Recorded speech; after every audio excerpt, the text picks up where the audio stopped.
Une rencontre à présent, rencontre avec cette jeunesse française qui choisit Marine Le Pen. Il serait 25% à adhérer aux valeurs du Front National. Très actif sur Internet, l'extrême droite revendique sa position de premier mouvement jeune de France. Comment l'expliquer? C'est un reportage de Fanny Allard.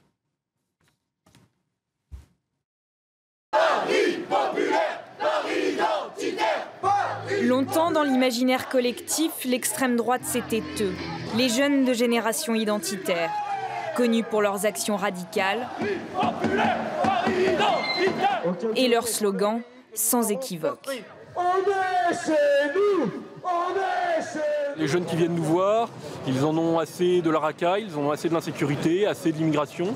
Ils ne veulent pas devenir minoritaires chez eux, ils ne veulent pas devenir des étrangers dans leur propre pays. À l'heure actuelle, je prévois, et je pense tout le monde ici, prévoit de voter Marine Le Pen dès demain au présidentiel.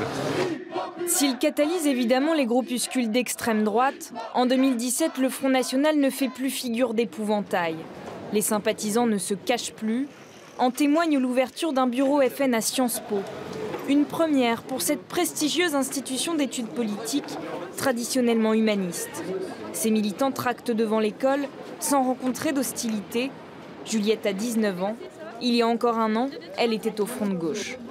On nous vend beaucoup une caricature, alors qu'en vérité, une fois que j'y suis entrée, j'ai vu que les gens n'étaient pas ce que je pensais. C'est-à-dire que ce pas des racistes, c'est pas des fascistes, c'est juste des gens normaux qui aiment leur pays et qui veulent le protéger. Chaque mercredi, Juliette retrouve ses amis au siège du Front National de la Jeunesse pour une soirée débat. Thème ce soir-là, le programme de François Fillon, à qui aucun cadeau n'est fait. Puis les jeunes échangent, ils partagent un verre et leurs idées. Notamment la difficulté à convaincre leurs parents de voter Marine, comme ils l'appellent. Mes parents aussi sont anti-front. Ma mère, ça va, elle le sait. Ça a fait un choc. C'est la droite qui a grandi avec Jean-Marie Le Pen et qui ne se rend pas compte qu'il y a eu, un changement en fait, social et qui n'est pas allé par exemple au collège public. Mes parents ils sont de droite, beaucoup de traditions, de beaucoup. Je sais que je vais réussir à faire voter pour Marine en 2017 alors qu'ils avaient voté pour Chirac en 2002, Sarkozy en 2016 et 2012. Le Front National aurait-il vraiment changé ? Ces jeunes, nés dans les années 90 et issus de différents milieux, ne se souviennent pas de Jean-Marie Le Pen. Juliette affirme la cohérence de son engagement. On parle beaucoup de points très concrets dans lesquels les gens se retrouvent, n'importe quelle personne peut se retrouver, c'est-à-dire des points économiques notamment. Et je suis entièrement d'accord avec ce qui a été dit sur le programme qui est contre le néolibéralisme proclamé par Fillon, qui est social, qui est protectionniste, qui est pour la préférence nationale. Donc c'est entièrement mes valeurs. Le FN attire des centaines de jeunes.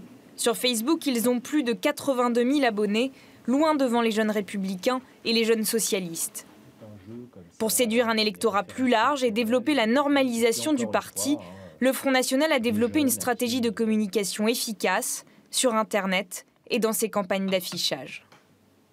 Vous avez un jeune couple dans une petite ville de province, assis sur un banc, qui se tiennent par la main ou par les bras, et tout se passe bien. Et puis l'image à côté, c'est une image d'émeute de banlieue avec des voitures qui brûlent, un clochard misérable et des jeunes cagoulés qui sont en train de défier la police avec « Choisis ta France ». Ça, c'est vraiment une propagande qui est tout à fait dans la lignée de la mouvance identitaire. Pour avoir assisté à des réunions de campagne du Front National, la première chose qu'on dit, c'est prenez des photos, sélectionnez les meilleures et mettez-les sur vos comptes Facebook. Montrez la bonne image et donc tous vos amis Facebook qui ne sont pas comme vous verront des gens souriants, la bonne humeur, verront que nous ne sommes pas les crânes rasés qui sont décrits par les médias. À 400 km à l'est de Paris, dans les Vosges, le chômage des jeunes s'élève à plus de 30% d'après l'INSEE. C'est 10% de plus que la moyenne nationale. Nous retrouvons Benjamin sur le marché de Remiremont, ville de près de 8000 habitants. Il a 23 ans et travaille comme saisonnier dans les stations de ski environnantes, un métier précaire. Avec 3 autres jeunes militants, ils mènent chaque semaine des actions dans les villages de leur circonscription. L'objectif, convaincre. Et dans sa grande majorité, la population leur réserve un accueil favorable. des gens que je connais, que je côtoie sur les marchés. Tout le monde est pour elle. La candidate est quand même différente des autres, non? Ah oui, très bien. Si. Je trouve quand même que l'accueil est vachement bon, je suis quand même content. On a le sentiment total que les politiques de gauche, de droite, ils sont éloignés de nos préoccupations. Ils ne comprennent pas ce qu'on vit, je pense. Les jeunes sont touchés, je pense, par la peur de leur avenir. On ne sait pas ce qu'on va devenir. C'est pas la question migratoire qui me touche le plus. Après, chacun a sa philosophie. Moi, ce qui me plaît le plus, c'est le protectionnisme, son discours social souverainiste. Autrefois terre ouvrière, le département des Vosges est aujourd'hui touché de plein fouet par la désindustrialisation des années 90. Donc là, vous voyez, on arrive bien dans la vallée profonde des Vosges. Benjamin nous emmène dans son village natal, Ramonchamp. Il souhaite nous montrer cette usine de textile désaffectée, triste vestige d'une époque révolue. Pour lui, la mondialisation est à l'origine du chômage de masse. Après, on a encore qui tiennent le coup, mais c'est juste, ça ne tardera pas à fermer. C'est pas encourageant. Comme j'en connais beaucoup ici qui sont au chômage. En tout cas, mes amis d'enfance qui étaient à l'école avec moi, la plupart sont au chômage. Inquiets pour leur avenir, ces jeunes se tournent vers Marine Le Pen. Inimaginable il y a encore 10 ans, à la veille de la présidentielle d'avril, le Front National n'a jamais été aussi proche du pouvoir. Voilà pour ce reportage, on en parle avec notre invité par Skype, Philippe Breton. Bonjour, merci d'être avec nous.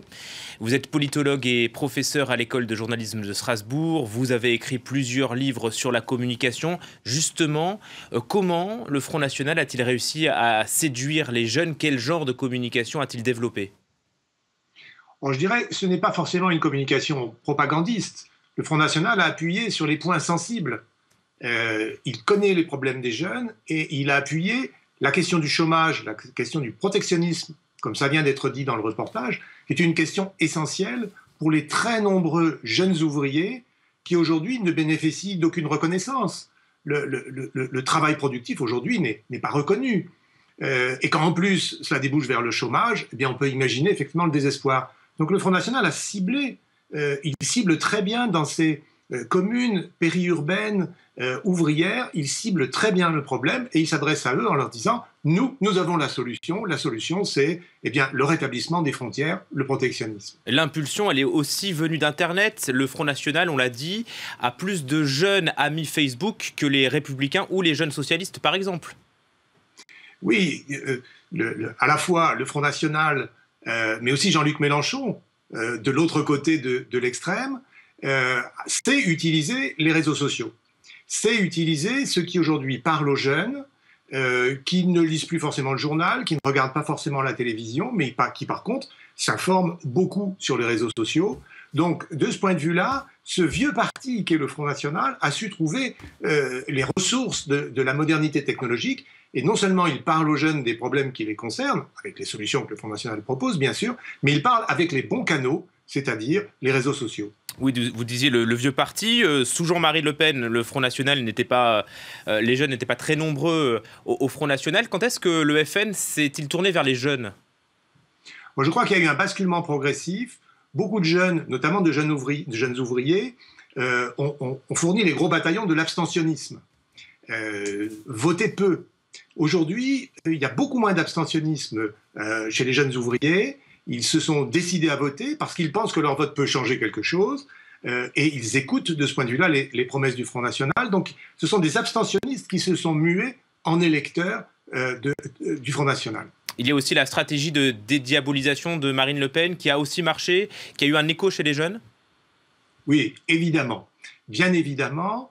On l'a vu dans votre reportage, des jeunes qui auparavant étaient du côté de Mélenchon, plutôt du côté de l'extrême gauche, eh bien, on basculait assez facilement pour rejoindre ce parti en disant eh bien, ce n'est pas un parti qui se présente comme un parti raciste, c'est un parti patriote. Et on a une frange du Front National, car ce n'est qu'une frange du Front National, qui joue sur cette possibilité d'aller chercher des voix radicales à l'extrême gauche, en jouant la carte de la nouveauté, du patriotisme, voire même de l'antiracisme, parce que le Front National présente très souvent dans ses messages des personnes de couleur, par exemple, qui disent « je suis au Front National, je vote Front National ». Donc il y a une puissance d'attractivité qui s'est développée à l'intérieur du parti, Mais n'oublions pas que le Front National, ce sont aussi des tendances différentes. Il y a aussi des tendances identitaires qui sont très présentes et très fortes. Donc au fond, quand on arrive au Front National, on voit ce qu'on a envie de voir. Si on a envie d'y voir la tradition de l'extrême droite, on la verra. Si on veut y voir une ouverture, un patriotisme social, on le verra aussi. Ce qui frappe aussi dans le reportage, c'est qu'on se revendique maintenant du vote Front National, on ne se cache plus. Oui, alors ça c'est nouveau. Ça c'est véritablement nouveau, puisqu'il y a encore très peu de temps, tous les reportages qu'on a essayé de faire, tous les interviews, toutes les enquêtes, j'ai moi-même fait des enquêtes sur les électeurs du Front National, on avait le plus grand mal à les trouver. C'est-à-dire personne ne votait Front National dans des communes où pourtant la moitié des gens votaient pour lui. Aujourd'hui, c'est vrai qu'il y a, et je crois que la campagne électorale, la présence de Marine Le Pen sur les plateaux TV, lui donne une forme de légitimité. La possibilité qu'elle soit la première ou la seconde place, ça donne une légitimité. Au fond, pourquoi les électeurs ne diraient pas « je vote aussi pour cette femme, puisqu'elle est légitime, elle est présente partout dans les médias ». Merci pour vos explications, Philippe Breton, en direct de Strasbourg. Je rappelle que vous êtes politologue et professeur à l'école de journalisme de Strasbourg. On se retrouve dans 3 minutes pour le journal de 14h30.